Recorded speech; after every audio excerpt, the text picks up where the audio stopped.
Kumusta mga tol? Samahan nyo ako at isa-share ko sa inyo ang aking experience tung minsan mag-hiking kami sa mga mountainous, sa isa sa mga mountainous area ng Libertad, Maasin, Southern Leyte.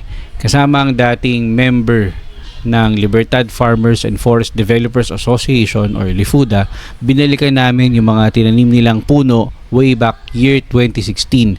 At ngayon taong 2026, titingnan namin kung kumusta na itong mga puno na ito na naitanim nila. At syempre nagkaroon din kami ng pagkakataon na gumawa o mag-identify ng isang summit na pwedeng puntahan ng mga hikers at tinawag namin itong Goryo's Peak. Panoorin niyo ang video. Kung magustuhan ninyo, huwag niyo kalimutan mag-like and subscribe.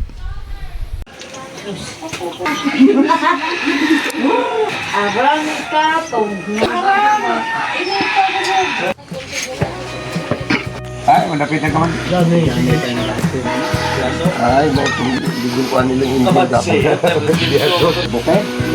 Bukay?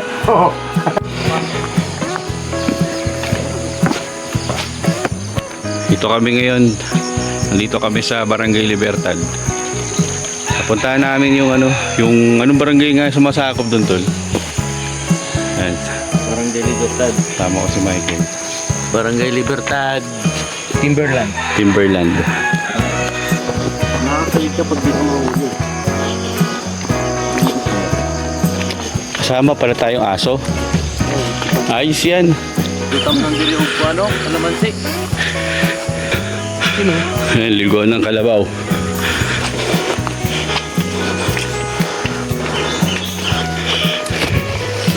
Hirapan tayo pagbaba.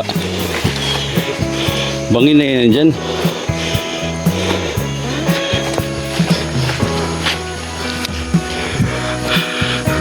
Yung balat nito. So, after 20 minutes, after 25 minutes, first rest namin. Grabe tong trail na to. Simula pa lang, medyo paahon na eh. No? So, kailangan nating magtungkod. Kaya nagpagawa tayo kay Michael. And ito yung guide dog namin. No? Basta daan-daan lang. Wala, ito pala yung ginabas nila. Second rest stop namin. Nasa 500 meters na kami yung aming elevation. So going to top pa kami. Yan, no? Wala pa kami sa Timberland. Wala pa kami dun sa target namin puntahan na Timberland, Libertad Timberland. Let's go. Ito yung mga damo. Kailangan mag-iingat. Baka may apakan tayong mga ahas, delikado. So, third rest na namin. Pangatlong pahinga after 40 minutes. So, dito, mapapansin nyo, ngayon talagang nagpahingahan talaga to. So, anong tatawag natin dito, tol? Michael's ano na lang to? Station 3. Station 3. Station 3 to. May papaahon dito. Tika lang, dito lang ako kay Johnny. Tabi ako kay Johnny. So yung pupuntahan namin, 10 years ago tinataniman yun ng mga puno. Mayroong grupo dito yung Libertad Lifuda. o LIFUDA. Para silang agriculture association, tatanim sila ng mga puno. Ngayon, since itong trail na to, hindi na kasi ito nadadaanan dahil nahinto na rin yung pag-maintain ng LIFUDA. So, bibisitahin namin yon para makita namin kung kumusta na yung mga punong tinanim doon ng association. Ayan. So, kasama ko si Johnny. Ayan, pinsan ko. Ang aming lead guide, si Uncle Goryo. Uncle, kaway ka, Uncle. Kaway ka. So, banda rito, hindi na namin makita yung trail pataas. Kaya gumagawa kami ng sarili naming trail ngayon. Umubutas kami.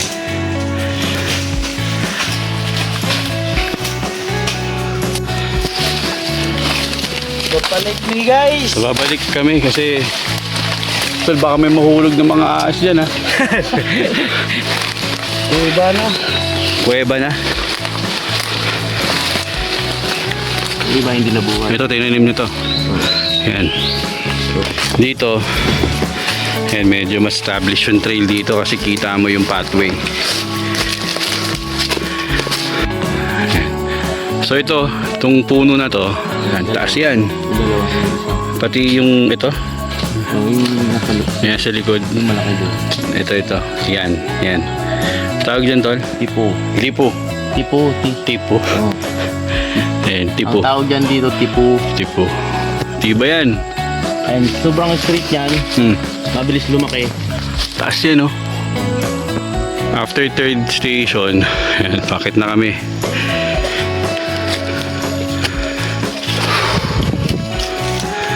Pero pataas, oh.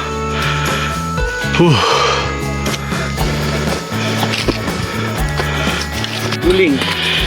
So, few meters after the third station. Uling. Ito mga uling. Dito. Uling. Siguro dito nilalagay. Saan ito? Go. Oo nga eh. Uling na daan.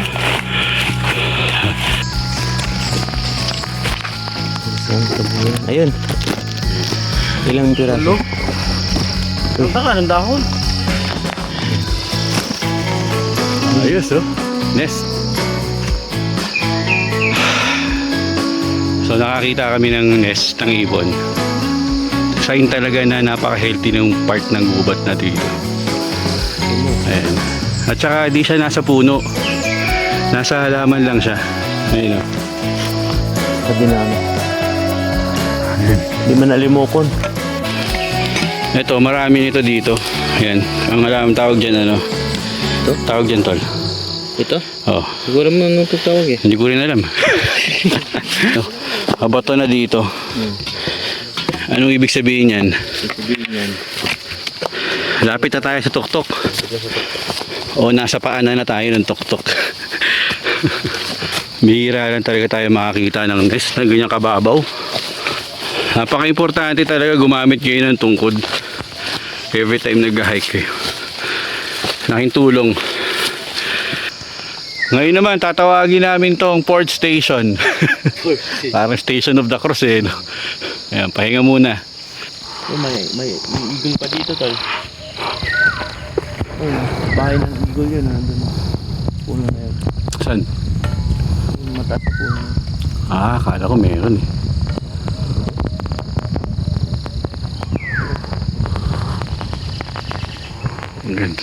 Saan ba? Ito. Yan. Yung mahabang yan. Papunta doon. Ratan yan.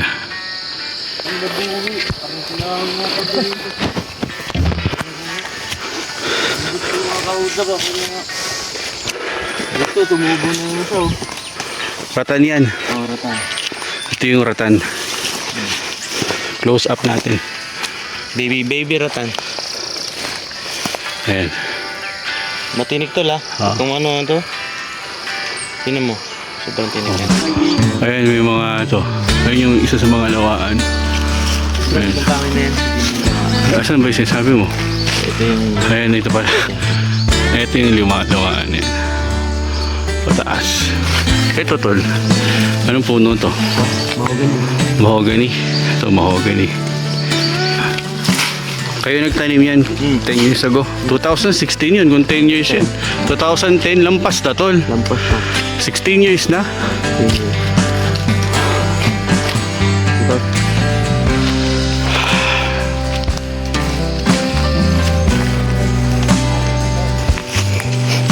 Kauna, puro ko ano yung bibigyan eh. Bugol. Ay, yung bugol.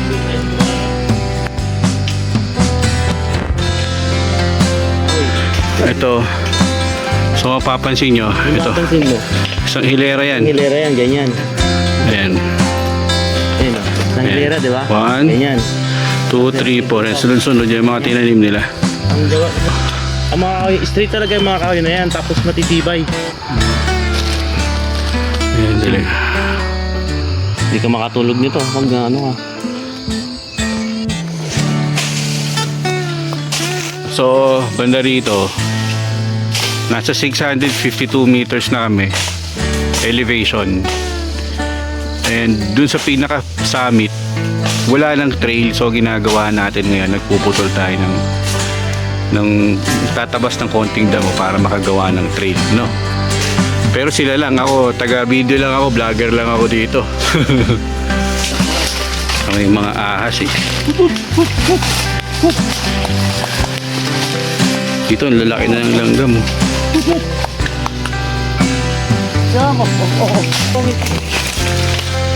Ito talaga marami dati tol, ito. Ito yung ano na to, tingnan mo. Ito yung halaman to, damo na to. Ha? Yung damo na to, Ano yung tawag dyan? bugang. Bugang. Locally, tawag dun, bugang. Dati ang lalaki nito. Kuha dito, tatapat ka ng mga ano. Oo, ganyan. Kasi mo tol. Durian naman. Ito yung ano, trail. Gagawing trail. Naka-video to la? Oo, video tayo to. Hala, ganda ng mga kahoy dito after 50 years. Buhay pa kuhaan eh. Oh, balikan natin to. Ayan, kitang-kita naman oh, yun oh. Kasama ko, nagtatabas sila. Bumabasag sila ng ano. Gori pala, gori. Goryo.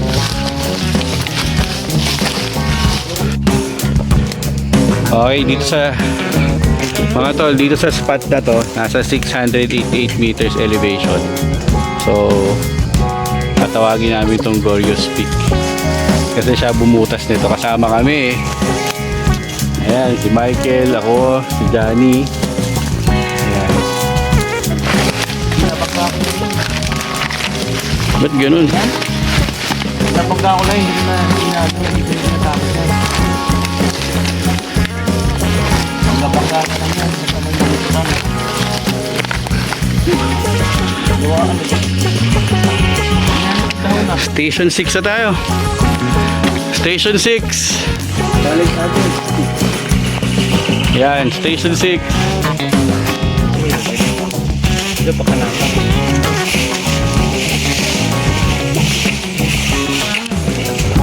So ito, akala nyo nagsusunog lang kami, pero ano yan,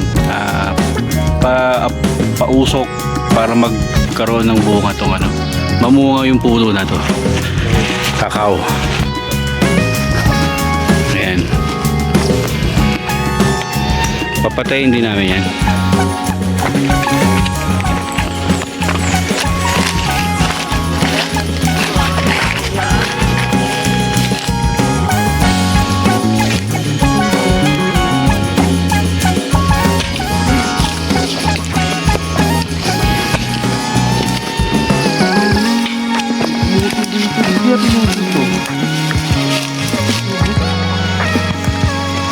Oh, Loob niya.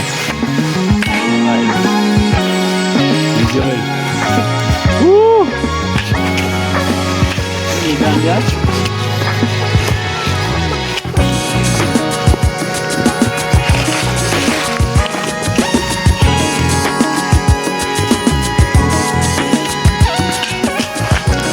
Picturean mo nga ako dyan.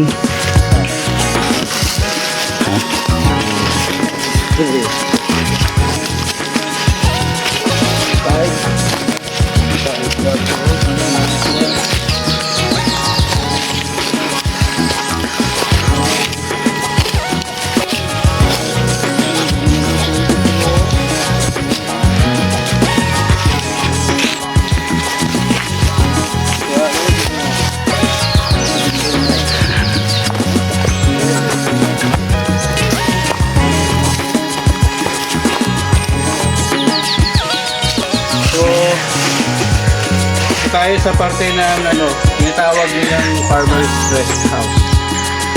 Dito nagpapahinga yung mga farmers dito. Tapos, pag nagmi-meeting, dito nila ginaganap.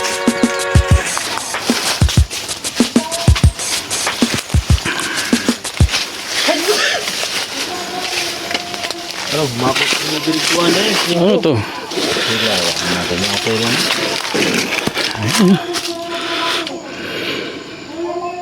Dito. Wala eh. Ako.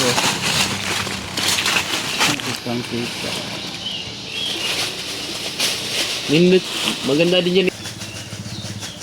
Basta kampo, bilhin niya. Ubusan ng kuhan. Yan, balat ng bubuyog.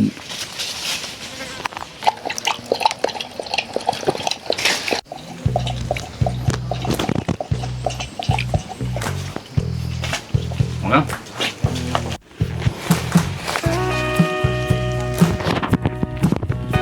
Ha?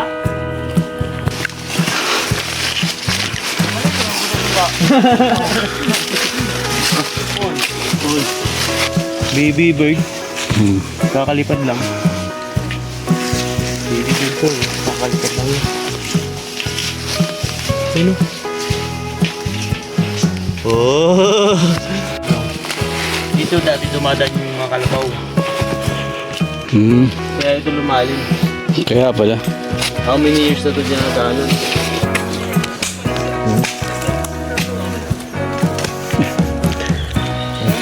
Sige. Pwede pa yan. Ito yung masarap sa exploration eh. Yeah. Rap. Buko, fresh buko.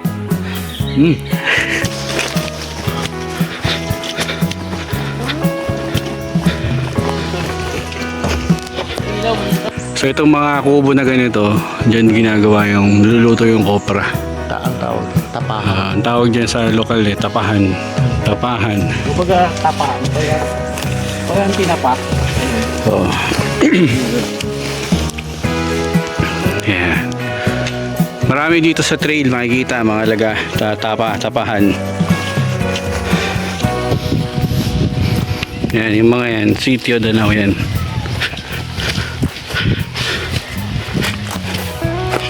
Yung mga kabahayan.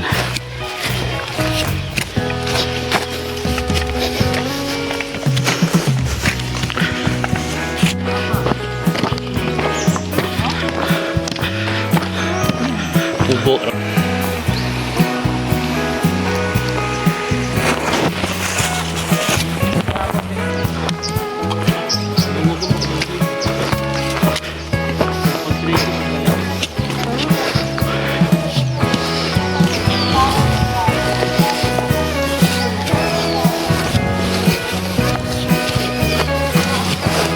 Buti na lang di tayo umakit sa hanginan, tol.